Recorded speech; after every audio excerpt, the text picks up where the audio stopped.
De retour sur le plateau de votre quotidien et week-end, nous fait c'est tous les jours midi, 18h, 23h, oui, sur la chaîne numéro 23 de votre satellite et numéro 7 sur SFR. On vous parle un petit peu de tout ce qui se passe en Guadeloupe et là on va permettre dans ces temps de crise, de problèmes sanitaires et alimentaires de communiquer. Mais comment faire? Pour en parler, je reçois Marie-France Tyrolien. Qu'à nous faire? Bonjour. Ça va bien? Très bien, bien très installé? bien. Bien installé. J'aime parce que vous êtes aux couleurs de la chaîne et ça, j'adore. Alors vous êtes venu parler du CSA. Mais le CSA, c'est pas le Conseil de l'audiovisuel. Rien à voir. Tous les droits.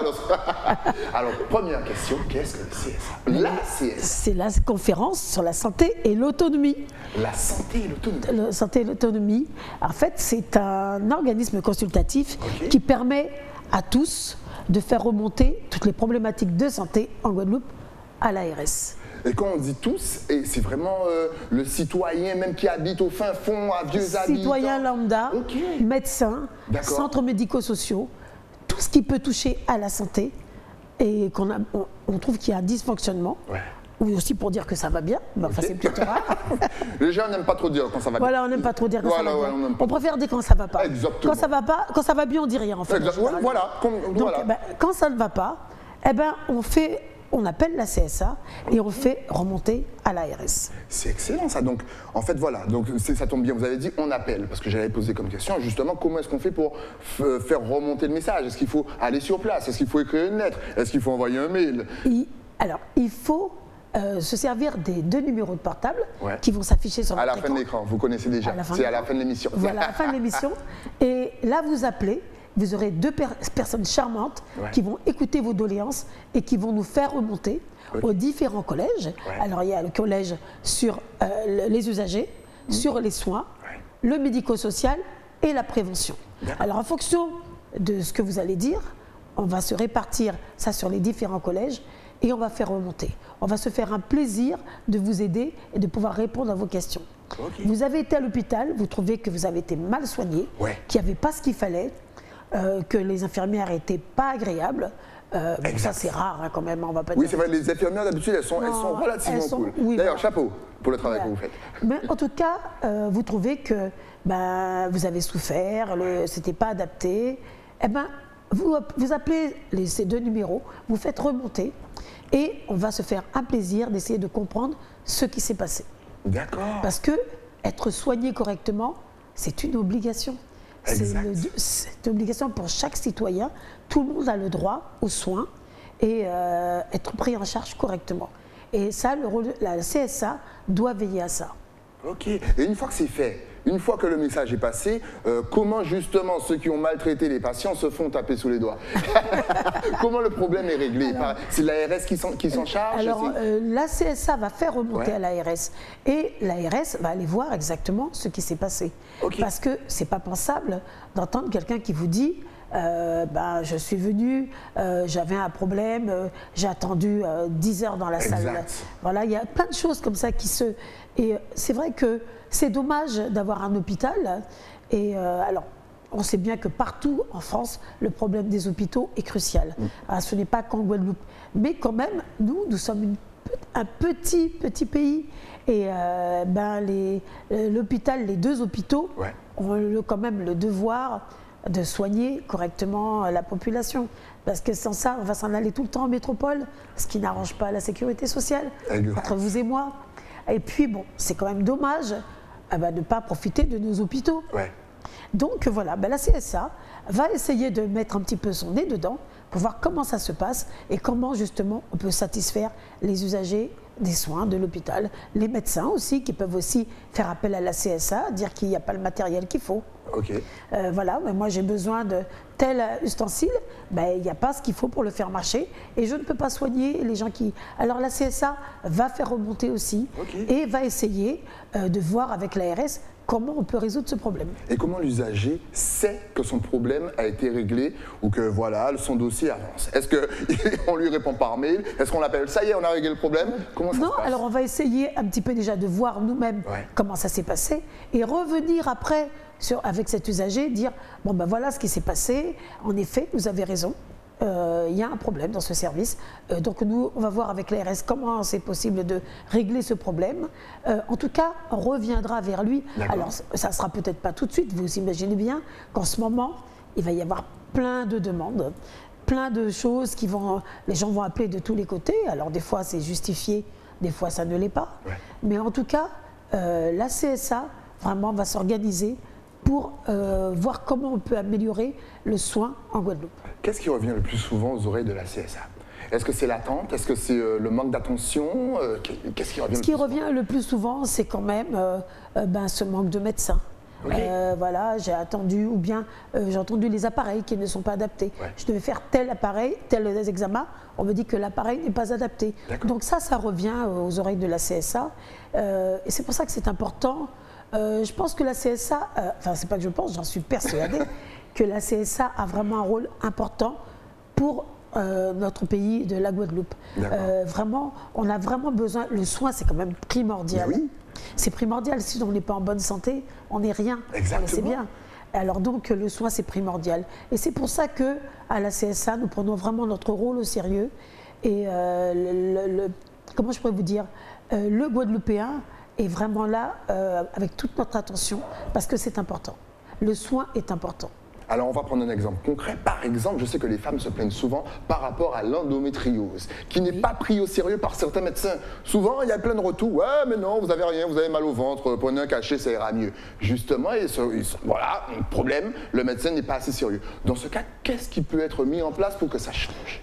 Alors en fait, c'est vrai que l'endométriose, c'est un problème très particulier, parce que c'est tout nouveau, il y en a plein qui n'y croient pas. Donc alors là, ça va être un peu plus particulier. C'est vraiment aller voir ce qui est fait en Guadeloupe pour l'endométriose. Est-ce que c'est un manque de médecins, est-ce qu'il y a un manque de connaissances? Tout ça, il faut que l'on fasse faire remonter à l'ARS, parce que l'ARS, l'Agence régionale de la santé, comme son nom l'indique, doit coiffer toute cette santé. Et donc c'est important pour nous que l'on sache que le particulier, à tous les niveaux, sait ce qu'il doit faire. Voilà. Et moi, vraiment, j'invite les gens, quand il y a vraiment un mécontentement, une plainte contre l'hôpital, et vous n'avez pas de retour, je pense que la CSA doit être au courant. Il y a des gens qui vivent des choses quand même dramatiques. Il y a des plaintes qui sont parties et ils disent moi j'ai porté plainte, je n'ai jamais eu de réponse, donc maintenant je ne porte plus plainte. Mais voilà, c'est ça, il y a ça aussi. Si, il faut, vous savez, les choses s'améliorent seulement quand on en parle. Si on ne dit jamais rien, ça veut dire que tout est parfait. Qui ne dit rien consent. Alors il faut dire et redire jusqu'à temps que les choses s'améliorent. Moi je suis d'une nature optimiste. Et je me dis que ce n'est pas possible de rester avec un chagrin dans son coin. Alors, après une plainte, ça s'accompagne de plein de choses. C'est pas dire on porte plainte et puis bon, on attend. Non, il faut porter plainte, mais une vraie plainte. D'accord. Dire, je vais porter plainte, donc on sait bien, la plainte, c'est quelque chose de compliqué. Il faut aller déjà à la police pour une première plainte. Il faut faire la queue, il faut attendre. Des fois, il faut raconter son histoire. C'est difficile, parce qu'on doit se remémorer plein de choses. Et après, cette plainte, il faut aller la porter encore plus loin. Alors donc, pour que ça nous revienne, il faut que la plainte ait été faite en bonne et due forme. Sans ça, bon, malheureusement, on ne peut plus faire grand-chose. Mais vraiment, moi, j'invite la population à dire. Plus vous serez nombreux à dire, et plus les choses vont s'améliorer. Moi, je suis persuadée. Parce qu'au début, on ne disait jamais rien, donc ça restait en l'état. Mais plus vous serez nombreux à contacter la CSA pour dire « Hé, attention, tel endroit ne va pas », eh bien la CSA, son rôle, ça va être ça, de travailler avec l'ARS pour dire « À tel endroit, ça ne va pas, allons voir ce qui s'y passe ». Alors pour l'instant, on parle de santé, mais est-ce que le champ d'action justement de la CSA va plus loin que la santé? Est-ce que vous vous occupez d'autre chose? On s'occupe par exemple des centres. Si on nous dit que dans tel centre médico-sociaux, il y a des choses qui ne vont pas. Eh ben, on va aussi regarder qu'est-ce qui ne va pas, tout, la prévention. Alors, on va travailler sur l'obésité, On sait que c'est un gros problème en ce moment. Tous ces jeunes qui souffrent d'obésité, on en a parlé avec le Covid, toutes ces comorbidités, eh ben, on va revenir dessus. Vous avez travaillé aussi sur l'alimentation? Bien sûr, c'est le rôle de la CSA, c'est pas que on n'est pas les pères fouettards. on va travailler sur voir comment on peut améliorer, comment on peut faire en sorte que les jeunes s'alimentent mieux. Alors peut-être ça va être parfois des débats grand public ou parfois intervenir sur certains endroits. On a parlé de la maternité jeune, de plus en plus de jeunes filles ont des enfants, il faudra faire de la prévention. Aller travailler pour dire, bon, qu'est-ce qui se passe? Pourquoi des jeunes femmes, 14, 15 ans, ont des enfants? Alors, est-ce que c'est un manque d'information sur la contraception? Sur quelle problématique peut-on travailler? Et ça, c'est important parce que on sait très bien que sur une île, les choses se disent et se répètent. Donc aujourd'hui, je vous le dis à vous, vous le direz à quelqu'un d'autre. Exactement. Et ça reviendra. Et c'est ça qui est important. C'est important, en tout cas, de faire quelque chose. De ne pas rester inactif, dans son coin, avec son problème. Avec son chagrin, avec sa problématique. Toutes ces jeunes femmes qui ont des enfants très tôt, qui n'ont peut-être pas voulu avoir d'enfants, mais on sait bien qu'on est dans une culture chrétienne. L'avortement, c'est pas possible. Donc on voit de plus en plus de jeunes femmes mettre au monde des enfants très tôt. Il faut faire de l'information. De l'information sur la contraception, de l'information sur l'éducation des enfants. Il y a plein de choses à faire sur le diabète, sur la drépanocytose. Qu'est-ce que la drépanocytose? Exactement. Qu'est-ce que la drépanocytose? Qu'est-ce que la drépanocytose? C'est une maladie génétique. On fait un micro-trottoir aujourd'hui, alors qu'on est touché de plein fouet en Guadeloupe. Il y en a plein qui ne savent pas. Eh bien, la CSA va faire de l'information sur la drépanocytose. Notre rôle, c'est de la prévention, de l'information. On va travailler pour que les gens sachent que la santé, tout ce qui est médico-social, tout ce qui est prévention, on va s'en occuper et on va faire de l'information de plus en plus pour qu'un jour on arrive à être formé et informé. Et c'est ça le plus important. Et justement, est-ce qu'en 2022, voilà, il faut peut-être changer la façon de communiquer, faire peut-être plus de spots, faire plus de choses sur Internet, plus de médias? Est-ce que ça rentre dans les projets seulement de la CSA? Bien sûr, on en parlait il n'y a pas très longtemps. On se dit qu'on va faire de plus en plus de choses parce qu'on sait que le numérique bat son plein. Et maintenant, les jeunes savent mieux faire fonctionner un portable qu'un stylo. Une voiture, qu'un stylo, c'est vrai. Eh bien, on va communiquer pour que les jeunes puissent avoir l'information, dire « Ah tiens, j'ai vu tel endroit, il y a des spots, tiens, je vais me connecter et je vais voir qu'est-ce qu'on en dit. » On parle d'obésité, le jeune est touché, il n'ose pas aller en parler. Eh bien tiens, il a entendu que tel endroit, il y aura une conférence là-dessus. Ah ben tiens, je vais me brancher. Et c'est ça qui est important. Communiquer, informer. Je pense que c'est le rôle de la CSA. La CSA, c'est national, hein, il y en a partout.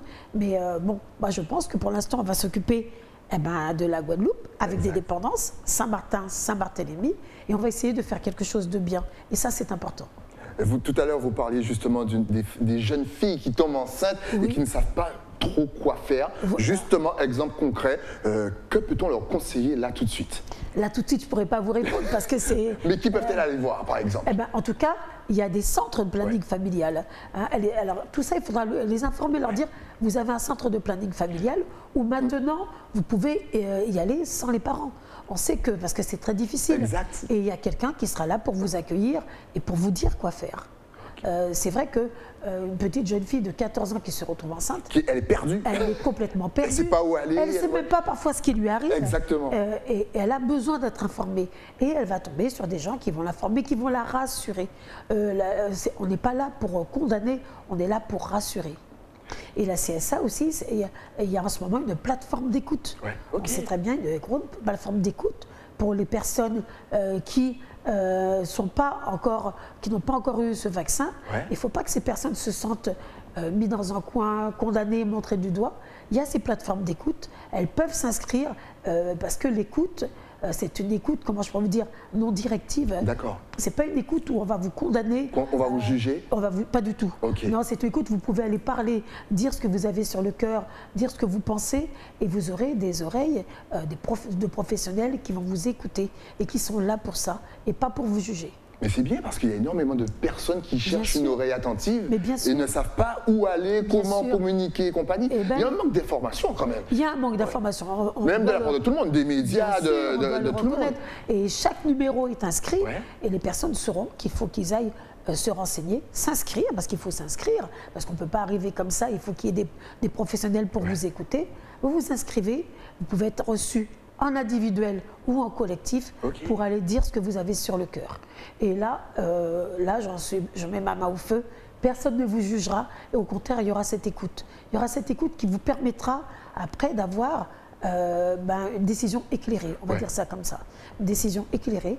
Voilà. Après, même si pas d'accord, en tout cas, vous aurez été entendu et écouté et ça, c'est le principal. L'être humain a besoin d'être rassuré, il a besoin d'être écouté, il a besoin de savoir où il met ses pieds. Et on ne peut pas arriver quelque part en ayant peur, en n'étant pas rassuré, en se disant c'est un piège. Non, il n'y a pas de piège. La CSA ne juge pas, la CSA écoute, informe et indique. Informe et forme s'il le faut. Mais en tout cas, n'ayez pas peur, quoi. Vraiment, n'ayez pas peur. Moi, je pense que on a besoin. Moi, je pense que plus jeune, si j'avais eu des endroits comme ça, il y a plein de choses que j'aurais fait. Et aujourd'hui, on a ça à notre portée. Alors, il ne faut pas passer à côté. Mais c'est vrai qu'il y a une méfiance. Je ne sais pas d'où vient cette méfiance, mais on a peur d'aller voir et d'être surtout jugé. Ben, vous avez vu, vous n'allez pas être jugé. Mais oui. C'est bien ça. Il y a un proverbe chez nous qui dit qui raconte ses peines, raconte ses mépris. Eh ben non, il faut enlever ce proverbe-là de côté et se dire qu'il raconte ses peines à une oreille attentive et qui va, en tout cas, essayer de vous comprendre et de vous écouter. En tout cas, même pas essayer, il va vous comprendre et vous écouter. L'écoute, c'est important. L'écoute, c'est important. Beaucoup de gens se sont retrouvés dans des situations dramatiques parce qu'ils n'ont pas eu une oreille attentive. Eh bien là, justement, on va essayer de remédier à ça. C'est important. On est dans un petit département, mais il y a des tas de choses qui se font, mais on ne sait pas. Alors aujourd'hui, eh ben, voilà, j'espère que tous les auditeurs qui m'ont écouté sauront qu'il y a quelque part des gens qui sont là, bénévoles. La CSA, c'est un groupe de bénévoles. Voilà, on n'est pas payé, hein, et on est content, on est bénévole, donc on est venu, on n'a pas eu d'obligation, on est venu parce que on a l'amour de notre prochain et on a besoin que la population soit informée. Et vous accueillez d'autres bénévoles. Si là, justement, vous parlez à des téléspectateurs qui, là, sur leur canapé, se disent « moi aussi, je veux aider », est-ce que vous accueillez, est-ce que vous acceptez de l'aide? Alors, la CSA, c'est une… comment je pourrais vous dire? Pour y rentrer, c'est pas comme ça. Mais en tout cas, on a besoin, voilà, on a besoin de gens qui nous appellent pour nous dire ce qui va pas. Et chacun a le droit de s'exprimer. D'accord. Voilà. C'est l'important. N'oubliez pas, vous avez une oreille attentive grâce à la CSA, mais là, je pense que c'est l'heure donc de donner les numéros de téléphone, les adresses sur les réseaux sociaux. Pour que, là, vous allez être débordés, là. Et les filles qui sont, ou même les garçons qui sont au standard, préparez-vous parce que ça va commencer à appeler. Alors, est-ce qu'on a des numéros de téléphone? Est-ce qu'on est connecté sur Facebook, Instagram? De toute façon, tout va s'afficher juste ici. Ben voilà, tout simplement. ARS 971, eh oui, CSA@ars.santé.fr. Et puis pour le numéro de téléphone, deux portables 29 14 56 et le 28 72 66. Alors n'hésitez pas encore une fois à appeler dès que vous avez un problème. Vous êtes allé chez un médecin, vous avez trop attendu, appelez. Vous avez un problème de santé, appelez. Vous avez une grossesse, appelez. Vous avez besoin d'être écouté, appelez. Vous avez aimé l'émission de Stylie, appelez. En tout cas, si on avait un tout dernier message à faire passer à toute la population de la Guadeloupe, ça aurait été lequel? La caméra est juste là. Eh bien, moi, j'ai envie de dire, tenez bon. Tenez bon. Le Covid arrive. Le Covid est arrivé chez nous. On a eu peur. Alors, protégez-vous. Protégez-vous du mieux que vous pouvez. Les gestes barrières, moi, je ne dis pas vaccinez ou vaccinez-vous pas. Ça, c'est chacun avec ce qu'il pense et ses convictions. Mais en tout cas, il y a des gestes barrières. Protégez-vous. On parle de 5e vague. Faites attention à vous. Le Covid existe, malheureusement. On a attendu juillet-août. Plein de nos compatriotes sont partis, malheureusement. Et plus jamais ça. En tout cas, ça ne passera pas par chez nous. Et on va tous se battre ensemble. Et la CSA sera là pour vous épauler. Ça ne passera pas par chez nous. Vous avez entendu la dame et je suis d'accord à 100%. Justement, est-ce que la population a un petit peu oublié les autres maladies par rapport à la Covid? Est-ce que la Covid a complètement masqué le reste des maladies et finalement, la population ne parle pas des autres maladies? C'est vrai, complètement. À l'hôpital, malheureusement, il y a eu pendant juillet-août cette masse de personnes qui rentraient et parfois certaines personnes n'ont pas été, ils ont eu des douleurs. Alors faites attention. Faites attention au cancer du sein. N'oubliez pas d'aller vous faire dépister. N'oubliez pas, parce qu'il n'y a pas que le Covid, il y a des tas de choses. Alors, il faut en parler. N'oubliez pas d'aller voir votre médecin. Vous avez une douleur quelque part. Rien n'est à mettre de côté. Écoutez votre corps. Moi, c'est ce que je dis toujours. Écoutez votre corps, c'est important. C'est vrai, elle a raison, écoutez votre corps, il va vous donner tous les signaux, c'est important. En tout cas, merci d'être passé sur le plateau pour nous parler de la CSA. Maintenant, on est content, c'est qu'on a quelqu'un voilà, qui peut nous écouter si on a des problèmes de santé, si on a des problèmes au niveau même de la nutrition, de l'alimentation. C'est génial. Merci à vous, continuez le combat, c'est important. Et vous avez entendu? Appelez, connectez, faites remonter le message. Nous, on se retrouve bien entendu demain pour un nouveau numéro de KNF, toujours sur Éclair TV. Le temps, bien sûr, pour moi de remercier mon partenaire. Et oui, celui qui m'habille. Mais pour ça, il faut descendre à Basse-Terre et aller à l'écran. On se retrouve donc demain, toujours sur la chaîne 23 de votre satellite Éclair TV. À demain.